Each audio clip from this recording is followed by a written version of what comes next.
Good morning students, welcome to our online class. Students, आज मैं class 6 को पढ़ाने जा रही हूँ। जैसा कि मैंने लिख दिया है, क्लास 6 सब्जेक्ट इंग्लिश लिटरेचर है। चैप्टर 1 अभी आपका पढ़ाई हो रहा है। डियर मिसेस नायडू, यानी प्यारी Shrimati Naidu. I have not read all of it yet, it is in English. मैं उस किताब को पूरा नहीं पढ़ पाई क्योंकि वह अंग्रेज़ी में थी। यहाँ जो सरोजनी नाम की लड़की है वो बताती है कि वह उस किताब को पूरा नहीं पढ़ पाई क्योंकि वो किस में था, किस लैंग्वेज में था, वो इंग्लिश में था, अंग्रेज़ी में था, इसलिए वो उस किताब को पूरा नहीं पढ़ पाई। But much more complicated English than the kind they use in detective stories, so it is taking me some time. लेकिन इसकी जो अंग्रेज़ी थी वह ज़्यादा जटिल थी, यानी जो उस किताब में जो इंग्लिश का यूज़ किया गया था तो वो बहुत ज़्यादा जटिल था, यानी टफ लैंग्वेज का इस्तेमाल किया गया था, जैसा कि जासूसी कहानियों में इस्तेमाल होता है। इसलिए इसको पढ़ने में मुझे कुछ समय लगा।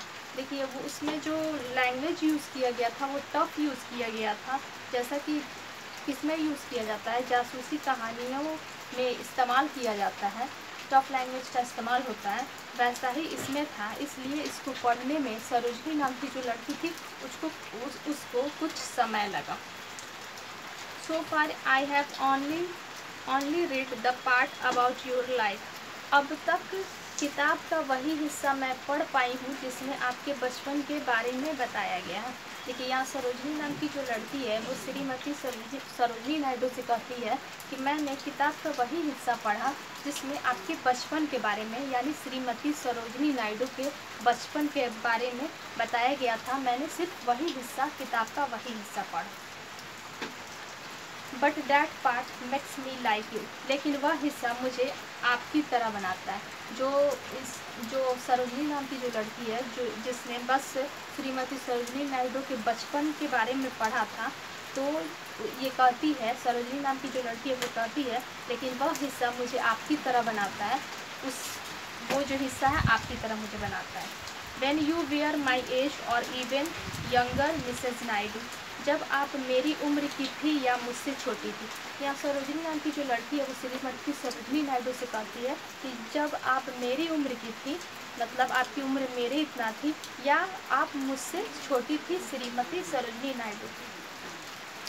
It seems like you stood up to parents and teachers and all the adults who do not understand anything at all but act like they do.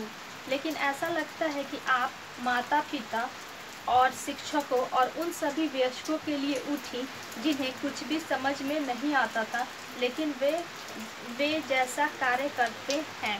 देखिए, यहाँ जो है वो श्रीमती सरोजनी नायडू उन लोगों के लिए उठी जिन्हें गलत और सही में फ़र्क नहीं समझ में आता था, क्या करना चाहिए क्या नहीं करना चाहिए। वैसे लोग थे, वो वैसे वयस्क थे या माता पिता थे या शिक्षक थे, उन्हें समझ में नहीं आता था कि क्या करना चाहिए क्या नहीं करना चाहिए, क्या सही है क्या गलत है, उनको कुछ भी नहीं समझ में आता था। इस सरोजनी नायडू ने उनके लिए आवाज़ उठाई। तो आज के लिए स्टूडेंट्स इतना ही। Thank you.